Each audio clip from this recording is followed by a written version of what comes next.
मैं सुरेश कुमार गुप्ता, शोध छात्र, department of botany, CMP degree college. मैं जो है CSIR JRF हूँ और यहाँ पे पिछले 4 सालों से रिसर्च कर रहा हूँ।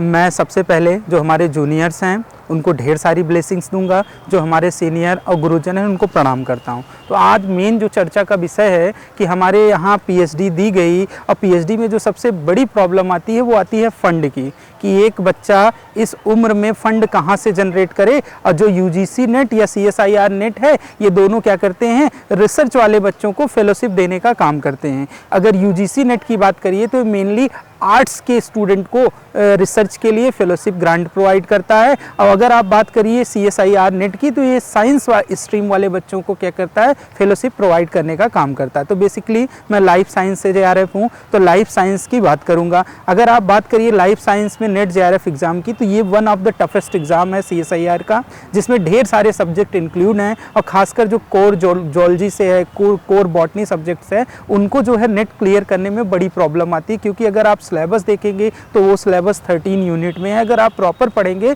तो उसको पढ़ने में आपको 2 साल लगेगा। अब बात ये आती है, सबसे इम्पॉर्टेंट पॉइंट ये है कि आप तैयारी कैसे करें और सही समय कौन सा है आपकी तैयारी करने का।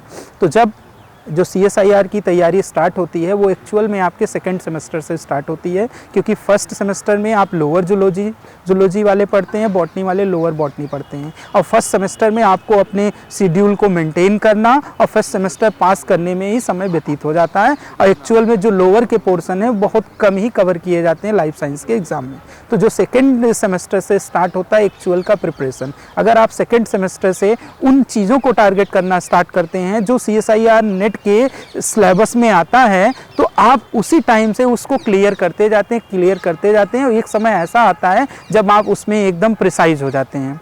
देन आप क्या करते हो कि थर्ड सेमेस्टर या फोर्थ सेमेस्टर में आपकी प्रिपरेशन इतनी अच्छी हो जाती है कि आपका फर्स्ट अटेम्प्ट में ही नेट और JRF क्लियर हो जाता है। और सबसे इम्पॉर्टेंट बात यह है कि आपको किसी भी यूट्यूब चैनल से या किसी क्लासरूम से पढ़ने से बेहतर ये है कि आप कंप्लीट जानकारी रखिए। आप उसके लिए बुक को प्रेफर करिए। मैं खुद ढेर सारी बुकें पढ़ा हूँ और एक बार जब आप बुक पढ़ते हो तो आपको कोई कन्फ्यूजन नहीं होता, क्योंकि उसमें आप A to Z पढ़ते हो। अगर हमें कोई यूट्यूब पे पढ़ा रहा है, कोई हमें कोचिंग में पढ़ा रहा है, तो उस पॉइंट पे फोकस करता है जो उसका सबसे क्लियर है, जहां वो फंसता नहीं, उस पॉइंट को छोड़ देता है जिसमें शायद वो कंफ्यूज हो या उसको जो बहुत इजी लगता हो। लेकिन हो सकता है जो उसको इजी लग रहा है वो आपके लिए टफ टॉपिक हो, और जब आप उसको कवर नहीं करेंगे CSIR उसी इजी पोर्शन से क्वेश्चन पूछेगा और आप उसको क्या नहीं कर पाओगे, करेक्ट नहीं कर पाओगे, इनकरेक्ट कर लोगे, जो आपका 6 महीने बर्बाद करता है।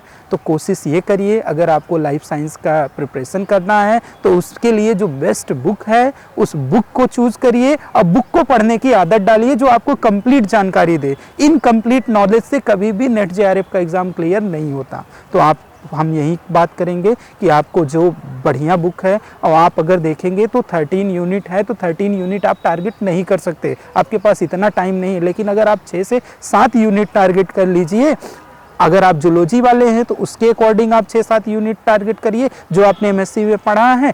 आप बॉटनी वाले हैं तो उसके अकॉर्डिंग 6-7 यूनिट टारगेट करिए जो आपने बॉटनी में पढ़ा है। डेफिनेटली आप क्रैक कर लोगे CSIR नेट का एग्ज़ाम। और साथ में आपको ये भी ख्याल रखना है कि जो बॉटनी स्ट्रीम के होते हैं, जो जूलॉजी स्ट्रीम के होते हैं, जो आपका सेक्शन A आता है जिसमें जनरल एप्टीट्यूड, मैथमेटिकल्स और रीजनिंग वाले क्वेश्चंस होते हैं, जिसको आप टच नहीं करते, तो अगर आप उसको टच नहीं करते हैं तो आप 200 में से वैसे ही 170 नंबर के क्वेश्चन दे रहे हैं, तो आपको वो 30 नंबर के क्वेश्चन को भी टच करना चाहिए। वो बहुत आसान है और उसमें मैक्सिमम स्कोरिंग आप कर सकते हो जो आपको नेट से JRF की तरफ ले जाएगा। तो हम आप सबसे यही बात करेंगे कि जब भी पढ़िए बुक से पढ़िए और A सेक्शन को भी आप टारगेट करिए। आपका बहुत बहुत धन्यवाद। मैं Suresh Kumar Gupta, research scholar, department of botany, JRF, और हमारा जो है लास्ट ईयर रिसर्च का चल रहा है। Thank you very much.